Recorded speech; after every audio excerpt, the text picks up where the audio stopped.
อันนี้จะมาพูดถึงการเดินทางกลับและการจากไอซ์แลนด์กลับมากรุงเทพเนี่ยเป็นยังไงบ้างซอสทำมาจากซอสมีทบอลเทอร์คิชมีทบอลแล้วก็ใช่ไก่แล้วมะเขือเทศกับพริกมั้ง โอเคส่วนนี้เป็น traditional Turkish ผมหาอะไรไม่เจอเลยมันอยู่ที่คนจริงว่ะสกิลในการหาอะไรเนี่ยไม่มี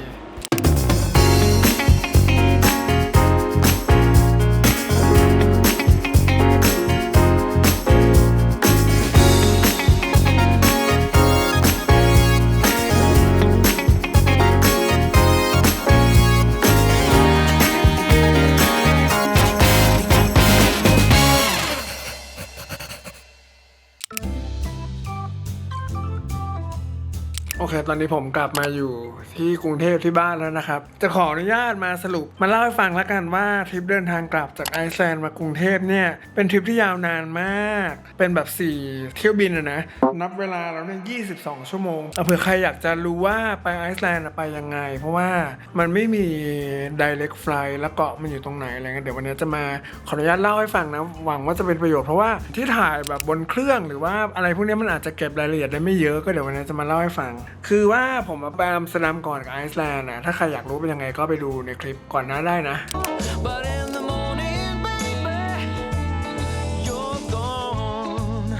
อันนี้จะมาพูดถึงการเดินทางกลับและการจากไอซ์แลนด์กลับมากรุงเทพเนี่ยเป็นยังไงบ้างต้องบอกก่อนว่าไม่ได้เป็นการเดินทางวิธีที่ดีที่สุดนะมันน่าจะมีวิธีที่ดีกว่านี้แบบอันนี้มันใช้เวลานานผมว่าราคาโอเคไม่ได้แพงมากแล้วก็มันจะมีเรื่องอื่นๆที่ใครอาจจะอยากรู้อาจจะเป็นประโยชน์ได้นะครับก็คือว่าอันแรกเนี่ยผมเดินทางกลับจากไอซ์แลนด์ใช่ป่ะ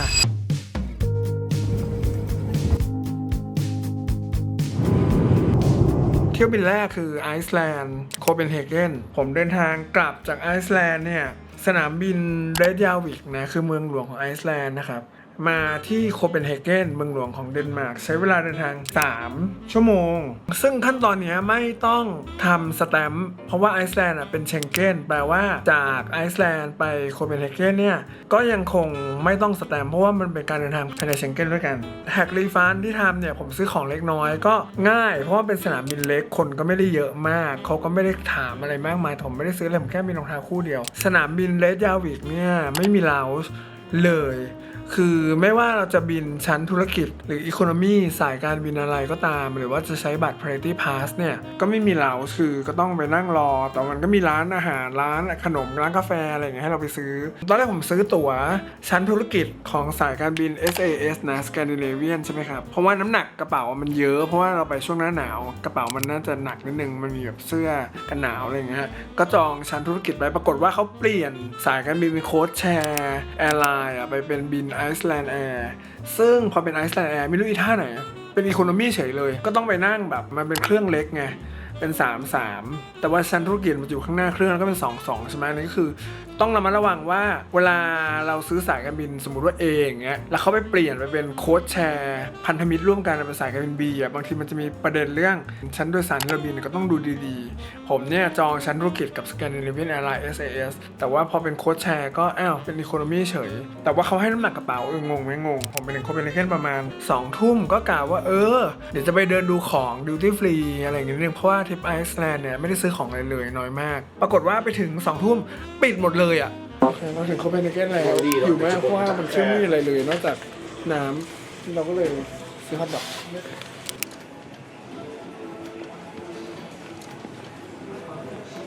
ปิดหมดแล้วจ้านี่ 2 ทุ่มแต่ว่าสนามบินทุกร้านปิดหมดเลยยกเว้นน้ำหอมโอเค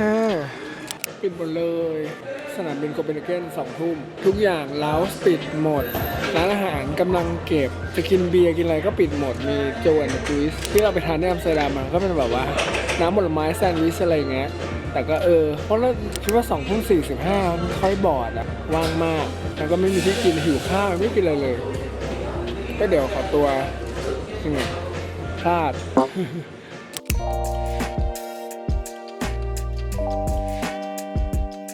ถ้าใครแบบจะบินไปทรานสิตที่สนามบินโคเปนเฮเกนนะครับก็ต้องเอาแวร์เรื่องจุดนี้คือไม่ควรไปทรานสิตแบบตอนหลัง2 ทุ่มเพราะว่าคุณจะทำอะไรไม่ได้เลยคุณจะไม่มีอะไรกินจากโคเปนเฮเกนเนี่ยก็คือบินสแกนดิเนเวียนแอร์ไลน์ละไปออสโลอันนี้ใช้เวลาในการบินชั่วโมงเดียวซึ่งอันนี้พอเป็นตรงสายการบินน่ะผมจองชั้นธุรกิจใช่ป่ะมันก็เป็นชั้นธุรกิจจริงๆแต่ว่าแบบเครื่องอ่ะมันเป็นแบบเครื่องอารมณ์เหมือนไทยสมายหรือเอเชียก็จะแบบนั่งที่เว้นที่แต่อันนี้ไม่เว้ยชั้นธุรกิจอ่ะก็นั่ง3 คนแบบ3เป็นอีโคโนมี่เลยงงมากเขามีดริงก์ที่เป็นแอลกอฮอล์กับไม่แอลกอฮอล์อ่ะเสิร์ฟฟรีมีความประหลาดคือเป็นชั้นธุรกิจที่นั่งเบียดกันน่ะขั้นตอนจากโคเปนเฮเกนไปออสโลก็ไม่มีอะไรเพราะว่ามันคือภายในเชงเก้นด้วยกันนะครับไปถึงออสโลเนี่ยตามแพลนน่ะต้องนอน1 คืนใช่ไหมผมก็เลยจองโรงแรมที่มันอยู่ในสนามบินแหละในนั้นเนี่ยก็มีหลายโรงแรมที่เป็นเรดิสันมีเรดิสันบลูเรดิสันเรดเรดิสันคอนเฟลนซ์อะไรไม่รู้เยอะมากก็ต้องเมคชัวร์ว่าเราไปถูกเรดิสันนะคือผมมาจองเรดิสันคอนเฟลนซ์เซ็นเตอร์ใช่ป่ะพอเดินออกมาจากสนามบินน่ะมองหาป้ายก็มีเรดิสันก็เดินไปเลยแล้วก็เดินไปเดินมาเอ้าอันนั้นมันเรดิสันบลูนี่หว่ามันไม่ใช่เรดิสันที่เราจะไปก็ต้องเดินกลับมาก็ต้องระมัดระวังเรื่องโรงแรมในสนามบินนะครับเพราะว่ามันมีเยอะที่สนามบินออสโลนะพอไปถึงโรงแรมก็ให้พาสปอร์ตที่รีเซพชันที่ฟรอนต์เขาก็เช็คเขาบอกแบบไม่มีชื่อเรานะไม่มีชื่อเรานะทุกคนสรุปเราจองวันผิด ผมไปจองวันพรุ่งนี้เช็คอินแล้วหาชื่อไม่เจอสุดท้ายก็เลยต้องโทรไปAgodaให้เขาamend booking เพิ่งได้นะให้พาสปอร์ตเขาไปใหม่ก็เดี๋ยวคงได้เข้าห้องแล้วแต่ว่าวุ่นวาย วันที่ผมจะต้องไปนอนกับเรทวันที่ผมจองอ่ะมันมีความแตกต่างกันก็เลยจ่ายเพิ่มนิดหน่อยวุ่นวายเล็กน้อยแทนที่จะไปถึงโรงแรมตอนประมาณ 4-5 ทุ่มอ่ะแล้วจะได้เข้าพักเลยก็เปล่าก็วุ่นวายไปอีกประมาณเกือบชั่วโมงอ่ะในการคุยโทรศัพท์ในการนู่นนี่นั่นกว่าจะขึ้นห้องไปได้ก็ดึกแล้วอ่ะ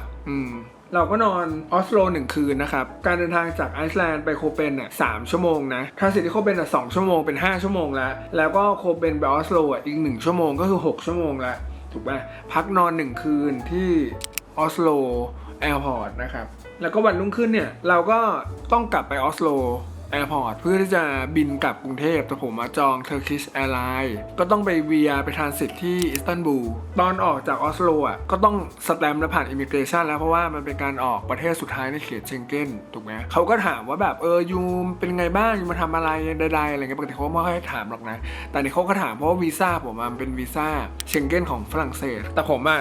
ไม่ได้รับสแตมป์ฝรั่งเศสเลยผมสแตมป์แฟรงก์เฟิร์ตอะไรเงี้ยครั้งนี้ก็แฟรงก์เฟิร์ตอีกออกออสโลเขาก็คงงงอ่ะคือนี่เป็นความรู้นะเผื่อน้องๆคนไหนไม่รู้คือเชงเก้นมันก็เป็นเขตการปกครองกับภาษาผมนะคือถ้าจะไปยุโรปต้องขอวีซ่าแต่ว่าขอแค่วีซ่าเชงเก้นอันเดียวพอก็ต้องเช็คดีๆว่าอะไรอยู่ในเขตเชงเก้นอะไรไม่อยู่ในเขตเชงเก้นอังกฤษอ่ะไม่ได้อยู่ในเขตเชงเก้นแต่ถ้าประเทศอื่นๆในเขตยุโรปอ่ะก็จะเป็นเชงเก้นเกือบหมดหลักการคือเราต้องขอ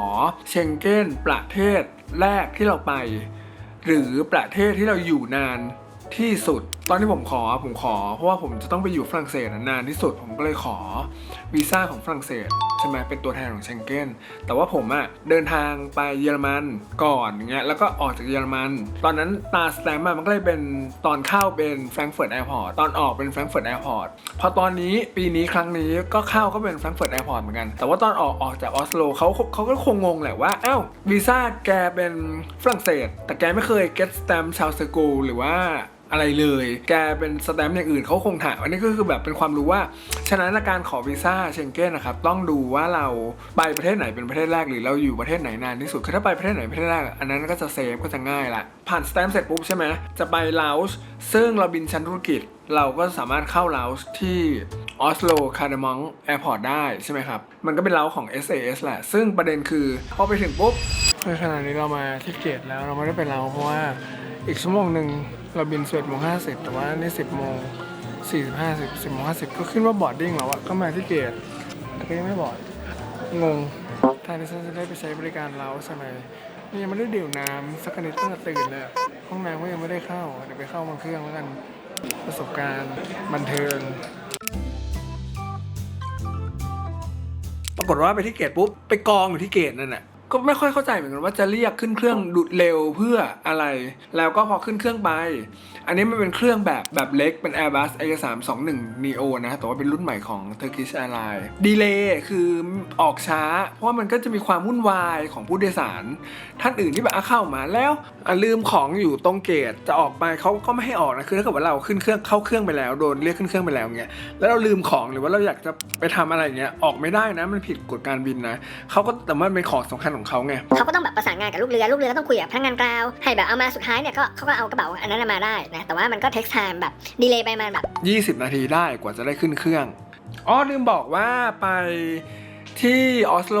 ผมก็ไปดูของนิดนึงใช่ป่ะไปดูเครื่องสำอางอะไรอย่างเงี้ยคือเหล้าวายอะไรก็มีเยอะมากแบบแชมเปญดีๆมีเยอะมากราคาก็ดีแต่ว่าไม่ได้ซื้อเพราะว่ามันต้องทรานสิตไงแล้วก็ช่วงนี้คุมอาหารก็พยายามลดแอลกอฮอล์นะครับเครื่องสำอางเนี่ยเป็นความรู้ใหม่นะตกใจมากคือผมมันได้แซมเปิล Dior Snow เป็นเหมือนครีมแบบกันแดดอะไรเงี้ยซึ่งมันทำให้แบบโทนอัพผิวสีให้มันแบบสว่างขาวได้อะไรเงี้ยได้แซมเปิลมาที่เมืองไทยแล้วกะว่าจะไปซื้อเพราะราคามันดีเช็คราคาแบบหลายอย่างแล้วราคามันก็ดีกว่าอะไรเงี้ยปรากฏว่า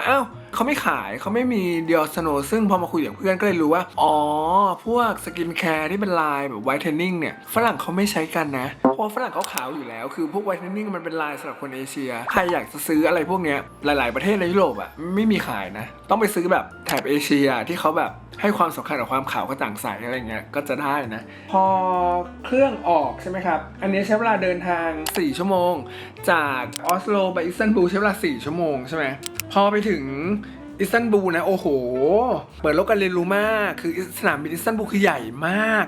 แม่ใหญ่แบบคือโคตรของความใหญ่โคตรของความใหญ่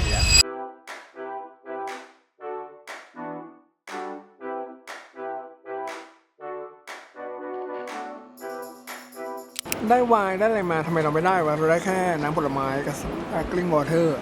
fish sauce ใช่อันนี้คือ noodles ซอส เหมือน ทำมาจาก มาม่า fish sauce ใช่รสชาติเป็นไงก็ไม่รู้ แล้วก็เป็น pasta of the day ซึ่งซอสอะไรก็ไม่ค่อยแน่ใจเหมือนกันก็อธิบายแล้วอันนั้นก็เป็นข้าวผัดสไตล์Turkish แล้วก็เป็นเนื้อ meatball Turkish meatball แล้วก็ใช่ไก่แล้วก็มะเขือเทศกับพริกมั้งโอเคส่วนนี้เป็น traditional Turkish yogurt drink โยเกิร์ตจืดๆเมื่อกี้ลองชิมไปหน่อยนึงผมหาอะไรไม่เจอเลยมันอยู่ที่คนจริงว่ะสกิลในการหาอะไรเงี้ยไม่มีผมเคยไปทรานสิตที่โดฮาตอนบินกาตาร์ยังไม่รู้สึกใหญ่ขนาดนี้นะเอมิเรตส์ไม่เคยบินแต่ก็ได้ข่าวว่าใหญ่เหมือนกันแต่ว่าอิสตันบูลแอร์พอร์ตนี่คือใหญ่มากๆใหญ่แบบโอ้โหช้อปปิ้งของเยอะมากมีทุกแบรนด์เลยจริงๆทุกแบรนด์ Dior Celine LV Hermes Fendi มีทุกแบรนด์แม้แต่แบบแบรนด์เสื้อผ้าอย่างแบบ Thom Browne Palm Angels Westmont พวกเนี้ยก็มีแต่ว่าไม่มี Chanel มีเยอะมากแล้วก็แบบมีเซลล์ด้วยนะต้องดูดีๆตอนผมไปมันมีไอเทมแบบเซลล์เหมือนกันทอมบราวน์เซลล์ 30% บ้าง 50% บ้างแต่ว่ามันเป็นทอมบราวน์รุ่นที่แบบในเมืองไทยไม่เซลล์ขับ21ไม่เซลล์มันเป็นรุ่นที่มันสวยอยู่ก็ดีสนามบินอิสตันบูลก็เป็นสนามบินที่ใหญ่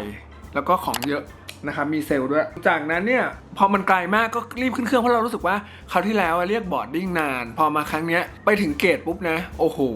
ไม่มีคนแล้วไม่มีคนเกตแล้วทุกคนไปอยู่ในงวงช้างเต็มขึ้นเครื่องหมดแล้วคือรอบนี้จากอิสตันบูลมากรุงเทพเร็วมากบอร์ดดิ้งเร็วมากแต่ว่าประเด็นคือมันเป็นเครื่องเก่าเป็น A330 เป็นเครื่องเก่านะมันค่อนข้างเล็กลุงกว้างใหญ่แต่ว่าซีทมันเก่าแล้วก็ด้านข้างมันด้านเนี้ยมันแคบมันพอดีตัวมีฟรี Wi-Fi Turkish Airlines มีฟรี Wi-Fi นะซึ่งดีมากคือผมเคยบิน Zip Air ไปญี่ปุ่นเป็น low cost อันนั้นก็มีฟรี Wi-Fi นะก็ดีแต่อันนี้ดีกว่าผมว่า Wi-Fi Turkish Airlines เสถียรกว่า Wi-Fi ของการบินไทยนะคือห่วยมากต้องเสียตังค์ด้วยอันเนี้ยฟรีสำหรับชั้นธุรกิจหรือว่าเป็น Go Member อะไรประมาณนี้ก็คือแล้วก็เสถียรความเร็วกลางๆคือสามารถถ่าย Instagram ได้อาจจะไม่สามารถดู YouTube ได้คล่องขนาดนั้นแต่ก็ถือว่าดีนะอยู่บนฟ้าทำได้ขนาดนี้นะครับอาหารTurkish Airlinesเยอะมากคือเขาเป็นแคมเปญแบบเชฟออนบอร์ดก็จะมีแบบเชฟลากรถมาแล้วก็จะถามเราว่าเราอยากทานอะไรมันจะเริ่มจากสตาร์เตอร์ก็จะมีแบบเยอะ Also red pepper with the cheese, white cheese, avocado salad, octopus, salmon. This one Shrimp. What is this This is the salmon, smoked salmon. Yeah that one please Here we go. Thank you so much ว้าร้อนเยอะมากนี่สตาร์เตอร์นะครับเราจะถามให้เราเลือก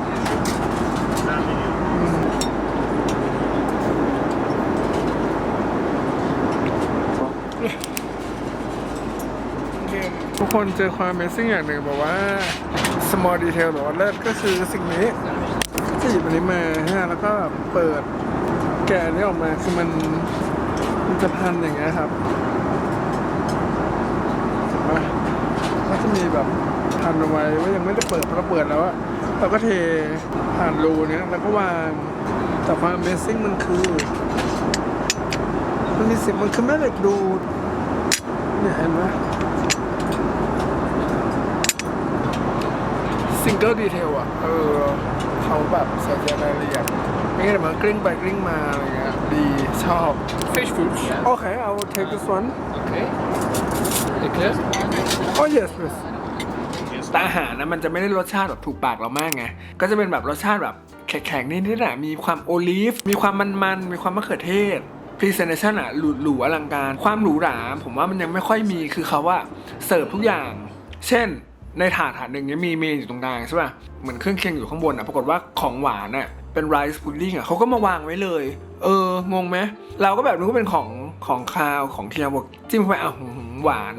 คือแบบว่าให้กินปิดท้ายแต่ว่าเขาว่าเสิร์ฟพร้อมกันเลยแชมเปญเครื่องดื่มเนี่ยก็มีให้เยอะมากเทล้นทะลักมากแต่ว่าแก้วมันเป็นแก้วเตี้ยมันก็จะไม่ได้ฟีลแบบแก้วสูงเหมือนการบินไทยนะครับก็เป็นประสบการณ์ที่แปลกใหม่ดีนะเทอร์คิชแอร์ไลน์ผมว่าเป็นสายการบินที่มีเที่ยวบินเยอะราคาโอเคเซอร์วิสโอเคอาหารก็มีความจัดเต็มอยู่แต่ว่า presentation อะไรมันอาจจะ presentation ดูดีแต่ว่ามันอาจจะผิดแปลกไปจากธรรมเนียมที่เราเคยเห็นบ้างคือเช่นเสิร์ฟขนมพร้อมกันเลยกับอาหารอะไรอย่างเงี้ยหรือว่าจะปูที่นอนให้เลยพูดเยอะกล้องร้อนนะครับดับไปก่อนเดี๋ยวรีบพูดจะจบแล้วก็คือว่าผมว่าตะกี้สไลด์ดีบริการดีแต่ว่ามันจะมีความประหลาดบ้างอาหารธรรมดาเครื่องก็ไม่ได้ดีมากแล้วแต่เที่ยวบินอย่างขาจากออสโลมาอิสตันบูลเครื่องเล็กแต่ว่าใหม่ส่วนขาอิสตันบูลแบงคอกเครื่องใหญ่หน่อยแต่ว่าเก่ามันก็จะแบบแล้วแต่อาจจะไม่ได้แบบดีเท่าพวกเอมิเรตส์หรือว่ากาตาร์นะแต่อันนี้ก็เทียบกับราคาแล้วก็ใช้ได้สนามบินอิสตันบูลคือดีถ้าเราทานเสร็จคือได้คนเยอะไปหน่อยแต่ว่าของให้ช้อปปิ้งเยอะราคาดีมีเซลล์ลาวช์ที่อิสตันบูลก็ใหญ่ต้องเผื่อเวลาต่อเครื่องด้วยคืออย่างอันเนี้ยผมเผื่อเวลาต่อเครื่อง3ชั่วโมงแล้วเครื่องมันขาไปขาแรกมันดีเลย์เนี่ยที่ผู้โดยสารเรื่องเยอะไงที่ลืมของก็ต้องแบบไปเอาอะไรเงี้ยมันก็ดีเลย์ไปแต่ว่ามันก็ไปถึงอิสตันบูลมันก็โอเคคืออย่างผมเคยบินจากเจนีวาจะไปปารีสก็บินเจนีวามาซูริกก่อนโดยสวิสแอร์แล้วก็แวะทรานสิตที่ซูริก1ชั่วโมงแล้วก็บินจากซูริกไปชาร์ลส์โกปารีสปรากฏว่ามันดีเลย์ตั้งแต่ขาแรกเหลือเวลาทรานสิตชั่วโมงนึงคือตอนออกจากเครื่องปุ๊บต้องรีบวิ่งไปเกตเลยสุดท้ายพอไปถึงปารีสนะกระเป๋าไม่มาถ้าจะจองไฟล์ทรานสิตผมแนะนำว่าควรจะเผื่อเวลา2ชั่วโมงอย่างต่ำ1ชั่วโมงเนี่ยไม่ควรเพราะมันมีความเสี่ยงที่ว่าถ้าไฟล์แรกเราดีเลย์ปุ๊บเราจะมีปัญหาทันทีกระเป๋ามันจะไม่ตามมาต้องระวังต้องเผื่อเวลานิดนึงอย่าจองไฟล์ที่มันติดกันเกินไปนะครับเพราะว่าโอกาสการดีเลย์มันเกิดขึ้นได้ไงผู้โดยสารเรื่องเยอะหรือว่าที่ออสโลอย่างเงี้ยต้องฉีดเครื่องละลายน้ำแข็งที่ปีกอีกมันก็จะเสียเวลาไปอีกมันจะมีเหตุการณ์แบบนี้ต้องเผื่อเวลาไว้อันนี้ก็เป็นเรื่องที่เล่าให้ฟังนะครับว่าประสบการณ์การบินจากไอซ์แลนด์มากรุงเทพเนี่ย4ไฟล์นอน1คืนใช้เวลา22ชั่วโมงเนี่ยมันเป็นยังไงบ้างย้ำว่าไม่ใช่วิธีการบินที่ดีที่สุดแต่ว่าผมทำแบบนี้เพราะว่าคิดว่าราคาโอเคแล้วก็ไม่เหนื่อยจนเกินไปนะมันก็จะมีเกร็ดต่างๆที่เล่ามาก็หวังว่าจะเป็นประโยชน์นะครับอย่าลืมว่าถ้าใครชอบคอนเทนต์แบบนี้อย่าลืมกดไลค์กด Subscribe ให้กับช่องผมนะครับแล้วก็ไปดูกันว่าคลิปหน้าจะมีอะไรอย่าลืมไปดู Rock Iceland กับ Amsterdam ด้วยนะไปละบ๊ายบาย